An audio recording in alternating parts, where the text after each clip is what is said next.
Sometimes I think it's good to just pause for a second, right, and take a look around. And Hmm. I don't mean literally looking around the room. I mean, taking stock of what's happening in the world around us.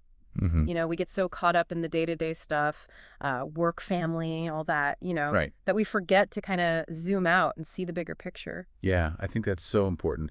And it's not always easy, right? Because sometimes that bigger picture can be a little overwhelming. Oh, absolutely. Especially lately, it feels like every time you turn on the news, it's another disaster, another conflict, another thing to worry about. Yeah, and I think that's why it's even more important to make that space to reflect on it all. Not to get lost in the negativity, but to really try to understand what's going on and how we can maybe find some peace in the midst of it all. Yeah, find some peace. Okay, so let's do that. Let's zoom out for a minute and talk about some of the things that have been happening in the world recently. I mean, just in the past few weeks, we've seen so much upheaval. Like back in March, there was that massive earthquake in Myanmar. Oh, yeah, that Yeah. was devastating. Yeah, A 7.7 magnitude earthquake. right. And I remember seeing the pictures of the damage. It was just unbelievable.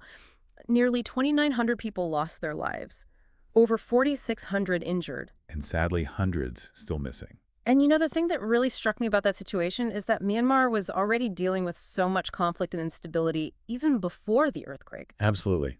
Since the military coup in 2021, they've had this ongoing civil war. It's displaced millions of people. Right. So you have this country that's already struggling, and then this huge natural disaster hits, and it just exacerbates everything. Exactly. It makes it so much harder to provide aid to get resources to the people who need them. Yeah. And the damage to the infrastructure, I mean, roads, bridges, all of that just makes things even more challenging. And then on the other side of the world, you had Australia dealing with those massive floods from Cyclone Diane. Oh, yeah, that was unbelievable. I Yeah. mean, they're calling it the worst flooding in 50 years. It's hard to even wrap your head around the scale of it. Over 500,000 square kilometers underwater. Yeah. It's bigger than some countries. It's just mind-boggling. And the impact on the agricultural industry was huge. Yeah. And they lost over 150,000 head of livestock. Not to mention the damage to homes, businesses, infrastructure. It's going to take a long time for those communities to recover. Yeah, it's heartbreaking to think about all the people whose lives have been turned upside down. And then, closer to home here in the U.S., we've had those huge wildfires in North Carolina and South Carolina. Yeah, those were scary. I mean, the Black Cove Fire and the Deep Woods Fire burned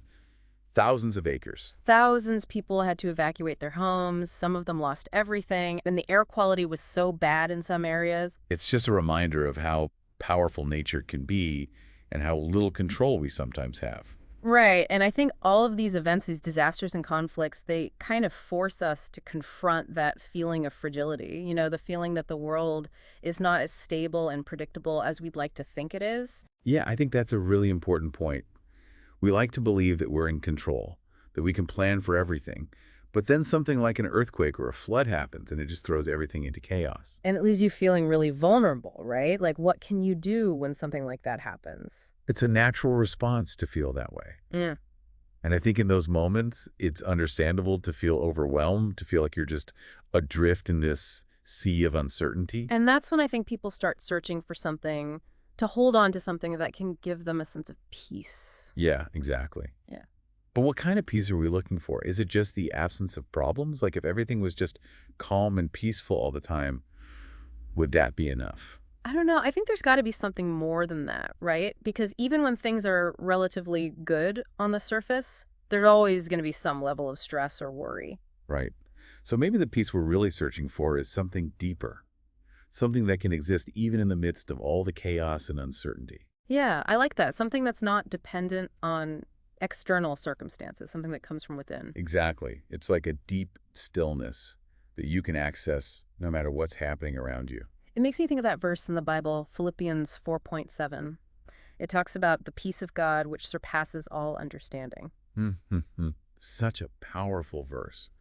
And I think it speaks to that idea of a peace that goes beyond our ability to fully grasp. Right. It's not something that we can just think our way into. It's something that we receive. And it's interesting to think about the context of that verse. It was written by Paul, who was in prison at the time. Wow. So he's talking about peace, even though he's literally locked up. Exactly.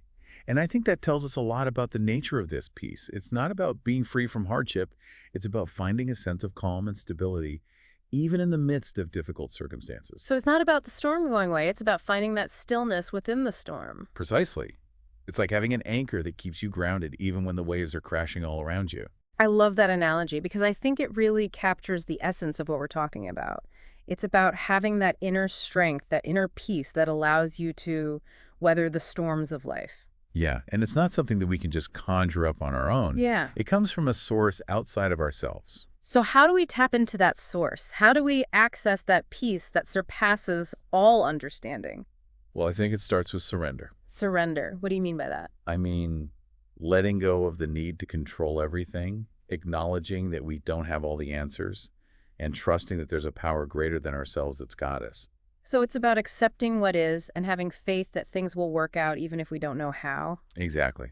And I know that can be hard, especially in a society that values independence and self-reliance. Mm. But sometimes the most powerful thing we can do is just let go. And I think that's where prayer comes in, right? It's about connecting with that higher power, that source of peace, and asking for help. Absolutely. And gratitude, too. Taking the time to appreciate the good things in our lives, even when things are tough. Yeah. Because even in the midst of all the darkness and chaos, there's always something to be grateful for. Always. And when we focus on those things, it helps to shift our perspective and opens us up to that sense of peace. And when I think about all the things we've been talking about, the earthquake, the floods, the wildfires, it makes me realize just how important it is to have that inner peace. Because when the world feels like it's falling apart, that's what's going to keep us going. It's that anchor that's going to keep us from being swept away by the currents. Exactly. And so to you, the listener, if you're feeling overwhelmed by everything that's going on in the world, or maybe you're facing your own personal challenges, I just want to remind you that peace is available to you. It's not some distant, unattainable thing. It's right here, right now. It's within you. And it starts with that simple act of surrender, letting go of the need to control and trusting in something bigger than yourself. And you know what? It might not make the storms go away, but it will give you the strength to weather them. It will give you that deep sense of peace that surpasses all understanding. And as you go about your day, I encourage you to really think about what it would look like to let go of control and embrace that peace. What would it look like for you to trust that even in the midst of all the chaos and uncertainty, everything is going to be okay? It's a question worth pondering, don't you think? Absolutely.